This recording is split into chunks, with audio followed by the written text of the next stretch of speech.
A partir de agora, começa o programa Recontando o Gênese pelo Espiritismo, redigido e produzido por mim, professor e mestre em Ciências e Religião, Roger Bradbury, da Universidade Livre Allan Kardec. Apoio Cavili, Casa Virtual Luz Espírita.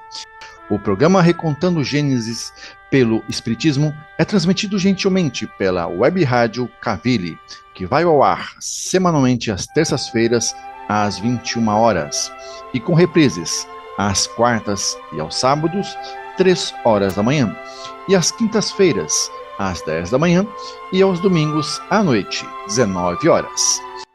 Disse o Espírito de Verdade: Espíritas, amai-vos, este é o primeiro ensinamento. Instruí-vos, este é o segundo ensinamento. Isso podemos ler no livro Evangelho segundo o Espiritismo, capítulo 6, item 5. E vamos à mensagem inicial, os pré-adamitas. Isto podemos ler na Revista Espírita de 1860, em resposta a uma carta recebida. Dizeis que Adão nem é o primeiro e nem o único que tenha povoado a terra. Se assim fosse, seria preciso admitir que a Bíblia é um erro, desde que o ponto de partida seria controvertido. Igualmente diz a Bíblia que o mundo foi criado em 6 dias e fixa a data de cerca de 4.000 anos antes da era cristã. Antes disso, a Terra não existia. Ela foi tirada do nada. O texto é formal. Eis que a ciência positiva, inexorável, vem provar o contrário. A formação do globo está inscrita em caracteres imprescritíveis no mundo fóssil. E está provado que os 6 dias da criação são outros tantos períodos, talvez de várias centenas de milhares de anos cada um. Isto não é um sistema, uma doutrina, uma opinião isolada. Escavando os arquivos da Terra, a ciência reconheceu a ordem na qual os diferentes seres vivos apareceram em sua superfície. A observação não deixa dúvidas quanto às espécies orgânicas que pertencem a cada período. E essa ordem está de acordo com o que é indicado no Gênesis, com a diferença de que esta obra, em vez de ter saído miraculosamente das mãos de Deus, em algumas horas, realizou-se sempre por sua vontade, mas conforme as leis da natureza, em alguns milhões de anos. Por isso, será Deus menor ou menos poderoso? A religião sempre será forte quando marchar de acordo com a ciência, porque estará ligada à parte esclarecida da população. Assim falando, queremos servir aos mais verdadeiros interesses da religião. Ela será sempre respeitada, se mostrar de acordo com a realidade e quando não a fizerem consistir em alegorias cuja realidade o bom senso não pode admitir. Eu sou o professor e mestre em Ciência e Religião, Roger Bradbury. Bora lá, coragem, venham comigo. E é com muita satisfação e alegria que retomamos agora a série de estudos sistematizados recontando o Gênesis pela hermenêutica espírita. E como 21º encontro, teremos como tema a etnia adâmica, uma releitura do livro bíblico O Gênesis, à luz das obras básicas da codificação espírita e suas obras subsidiárias. No encontro anterior, tratamos da queda dos anjos, e no programa de hoje continuaremos a fazer uma interpretação detalhada e minuciosa do capítulo 6 do livro Gênesis Mosaico, entre outros textos bíblicos. E como epígrafe temos: E havia naqueles dias gigantes na terra, e também depois, quando os filhos de Deus entraram às filhas dos homens, e delas geraram filhos. Estes eram os valentes que houve na antiguidade, os homens de fama. Isso podemos ler no livro Gênesis de Moisés, capítulo 6 e versículo 4. Agora vamos ao nosso texto base. Dois fatores influíram no boom do Neolítico: a reencarnação, ou seja, as memórias de vidas passadas, e a mediunidade, a manifestação e a comunicação dos espíritos. Contam os mitos antigos que o deus grego Prometeu, também os deuses Iorubá, ou seja, os orixás, e também no livro apócrifo de Enoque, onde os sentinelas, os anjos, as divindades criaram a humanidade e logo depois eles ensinaram as técnicas avançadas da metalurgia, da medicina, da astronomia, entre outras ciências que não tinham como descobrirem sozinhos. Diferente da seleção natural de Charles Darwin, a teoria do naturalista Alfred Russel Wallace distanciou-se de Charles Darwin, ao admitir a intervenção das causas não identificadas na evolução das espécies, ou seja, as causas espirituais, para além das causas meramente biológicas.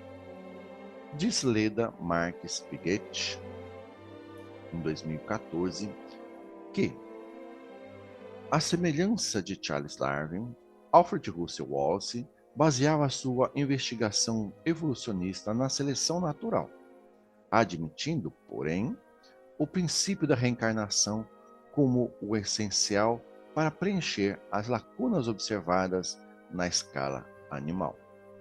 Pois as leis de hereditariedade não explicam a diversidade dos tipos morais e mentais que constituem a sociedade. Com o reencarnacionismo, vão-se esclarecer várias dificuldades em que se debate a psicologia. Tornam-se explicáveis complexas periclições que se demoravam sem resposta, como as inteligências precoces, as crianças prodígios, as aptidões que diversificam os homens, as pessoas, e que a educação e o meio não conseguem corrigir as ideias inatas, as tendências artísticas e culturais, os instintos para as virtudes e as baixezas, e a existência de pessoas selvagens, bárbaras, incultas, civilizadas em todos os tipos da sociedade.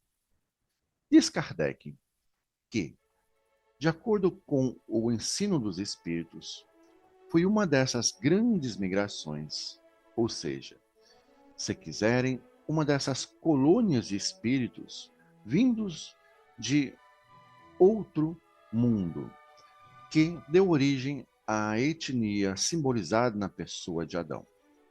E, por essa mesma razão, chamada etnia adâmica. Quando ela aqui chegou, a Terra já estava povoada por tribos primitivas, desde os tempos imemoriais na América, quando aí chegaram os europeus. Isso podemos ler no livro A Gênese de Kardec, capítulo 11, item 38. Esta era uma etnia mais adiantada do que as etnias que haviam precedido neste planeta. A etnia adâmica, com efeito, era a mais inteligente, a que impele ao progresso todas as outras etnias. A Gênese a mostra, desde os seus primórdios, como uma etnia industriosa, aptas às artes, às ciências, sem haver passado aqui pela infância espiritual, o que não se dá com as etnias primitivas, mas concorda com a opinião de que ela se compunha de espíritos que já tinham progredido bastante. Tudo prova que a etnia adâmica não é antiga na Terra.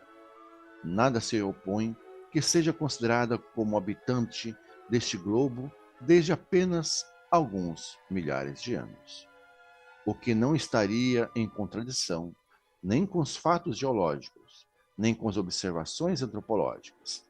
Antes, tenderia a confirmá-las. Isso afirma Kardec no livro A Gênese, capítulo 11 e item 38.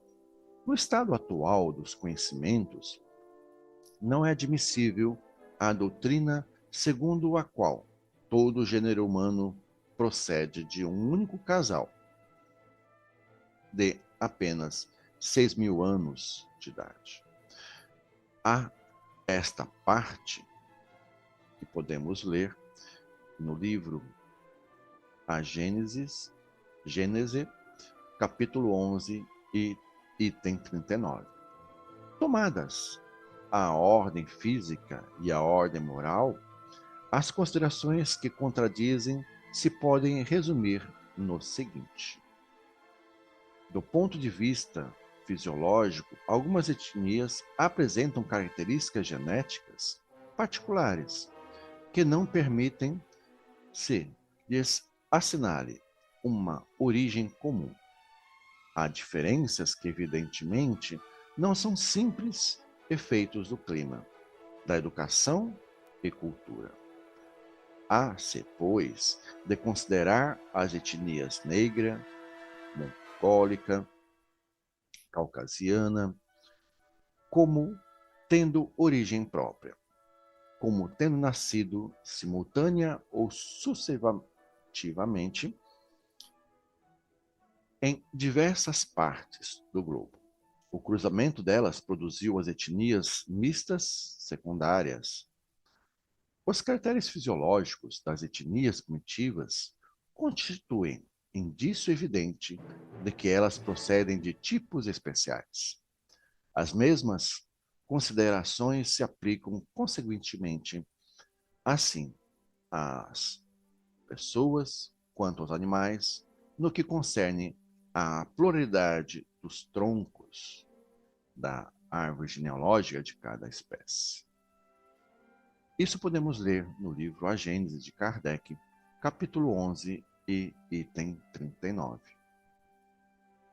Adão e seus descendentes são apresentados no Gênesis de Moisés como pessoas sobremaneira inteligentes, que, pois, desde a segunda geração constroem cidades, cultivam a terra, trabalham os minerais, os metais, são rápidos e duradouros seus progressos nas artes e nas ciências.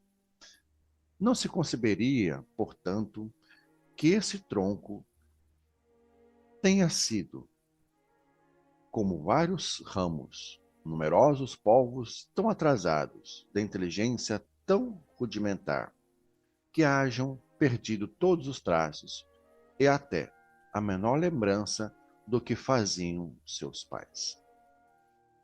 Tão radical diferença nas aptidões intelectuais, no desenvolvimento moral, atesta, com evidência não menor, uma diferença de origem. Isso podemos ler no livro A Gênese, capítulo 11 e item 40. Independentemente dos fatos geológicos, diz Kardec, que a história prova a existência humana na Terra é anterior que a época fixada no Gênesis, sem falar da cronologia chinesa, que remonta, dizem, há 30.000 anos. Documentos mais autênticos provam que o Egito, a Índia e outros países já eram povoados e floresciam pelo menos há 3.000 anos antes da era cristã. Portanto, 1.000 anos depois da criação do primeiro ser humano, segundo a cronologia bíblica, documentos e observações recentes não consentem hoje dúvida alguma quanto às relações que existiram entre a América e os antigos egípcios, onde se tem de concluir que essa região já era povoada naquela época. Forçoso, então, seria admitir-se que, em 1000 anos, a posteridade de um único casal pôde povoar a maior parte da terra. Ora, semelhante fecundidade estaria em antagonismo com todas as leis antropológicas. Isso está no livro A Gênese, capítulo 11 e item 41. É assim que todos os dias a ciência opõe o desmentido dos fatos à doutrina que limita a 6.000 anos a aparição humana na Terra e pretende fazê-lo derivar de um único tronco, um único casal. Há cerca de 5.000 anos, no fim do Paleolítico, entre 3.000 a 3.500 anos antes de Cristo, houve um surgimento da agricultura e da domesticação dos animais, a sedentarização humana, deixando de ser nômade para estar fixa em cidades que construíram, e o desenvolvimento da escrita, da cerâmica, do vidro e da metalurgia. Antes disso, era só uma vida primitiva, nômade, com instrumentos rudimentares de pedra lascada ou pedra polida, ou ainda a escultura em ossos. Destacamos aqui a cerâmica e a metalurgia. A primeira, no Japão, as peças de cerâmicas mais antigas datam de 6.000 anos antes de Cristo. Na China e no Egito e na Amazônia datam de 3.000 anos antes de Cristo. A segunda, a metalurgia, muito complexa, quer por meio da martelagem a frio, quer pela fundição. Nos primeiros artefatos de cobre conhecidos foram encontrados no Iraque e datam de 8.700 anos antes de Cristo.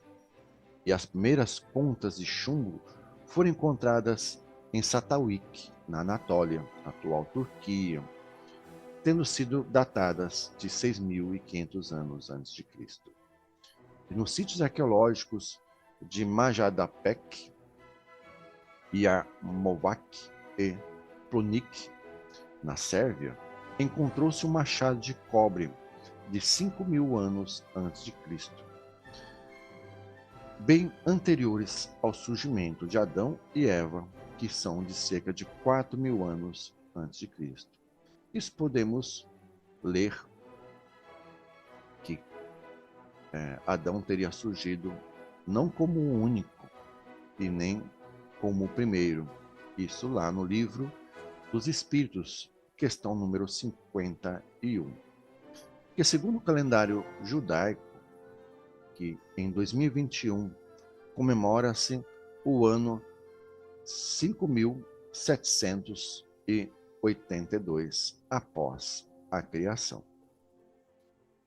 Ainda mais evidente se torna a impossibilidade, desde que se admita com a Gênese que o dilúvio destruiu todo o gênero humano, com exceção de Noé e sua família, que não era numerosa, no ano de 1656 no mundo, ou seja, apenas 240, ou seja, 2.348 anos antes de Cristo. Rigorosa lógica, com os fatos a corroborá-la, na maneira mais peremptória, mostra, pois, que o ser humano está na Terra desde tempo ainda precisamente indeterminado, mas muito anterior à época que a Gênese, ou o Gênesis, assinala. O mesmo ocorre com a diversidade dos troncos primitivos, porquanto demonstrar a impossibilidade de uma proposição é demonstrar a proposição contrária. Isso podemos ler na Gênese de Kardec, capítulo 11 e item 42. Agora vamos aprofundar um pouco. Lê-se no livro Gênesis, capítulo 4 e versículos de 17 a 23, que Caim e sua mulher, Enoque, seu filho, edificaram uma cidade. Mais tarde, Jabal, um dos seus descendentes, foi considerado o pai dos que habitam em tendas e têm gado. E seu irmão era Jubal. Este foi o pai de todos que tocam harpa e órgão. E Tubal-Caim, mestre de toda a obra de cobre e ferro. O que teria feito essas revoluções tecnológicas tão repentinas, do macaco ao Homo sapiens, e destes Homo sapiens aos gênios terrenos que descobriram a domesticação do fogo, das plantas, dos animais, inventaram a roda, a cerâmica, a vidraçaria e a metalurgia, e criaram um calendário e arquitetura. Vimos no item do 12º encontro sobre a divisão social do trabalho, que, segundo o livro apócrifo de Enoque, filho ou sobrinho de Caim, a humanidade terrena se multiplicara e os filhos dos anjos tomaram então as filhas da terra, e que eram essas mulheres elegantes e belas, selecionaram para si esposas e geraram filhos gigantes em habilidades e em conhecimento. Azaziel, um dos líderes dos anjos, ensinou os homens terrenos a forjarem espadas, facas, escudos, armaduras e peitorais. O anjo Azaziel também ensinara a fabricação de espelhos, a manufatura de braceletes e ornamentos, o uso de pinturas, o embesamento de sobrancelhas e o uso de todo tipo selecionado de pedras valiosas e toda sorte de corãs. Diz o físico Amit Goswami em A Física da Alma que a ciência convencional dentro do atual paradigma científico está fundamentado no conceito de que a matéria é o tijolo constitutivo de todas as coisas. A vida, a mente, a consciência, portanto, seriam meros epifenômenos, ou seja, fenômenos secundários resultados da matéria. Sob essa ótica, a morte põe fim a todos os epifenômenos que, de algum modo, manifestam-se nos seres vivos. No entanto, é revelador saber que nenhum dos paradigmas materialistas conseguiu desenvolver modelos satisfatórios para o surgimento da vida, muito menos para a mente ou para a consciência. Para o autor, os cientistas convencionais sustentam que nada existe além da matéria, e então a reencarnação e as experiências de quase morte são apenas fenômenos anômalos para a ciência materialista. Obviamente, a questão da reencarnação não faz sentido sob este prisma, diz Amit Goswami. No entanto, um novo paradigma da ciência pode ser estendido para explicar não só as anomalias da psicologia, quer a psicologia normal, científica, acadêmica, quer a psicologia transpessoal, paranormal, como também da biologia, da ciência cognitiva, da medicina do corpo e da mente. Esse novo paradigma também integra a ciência e a espiritualidade, incorporando a vida após a morte, a reencarnação e a imortalidade. Esse paradigma é bem harmônico com as ideias de Deus, de alma, céu, inferno, karma e reencarnação. E todo o pacote, enfim. E por hoje vamos ficando por aqui.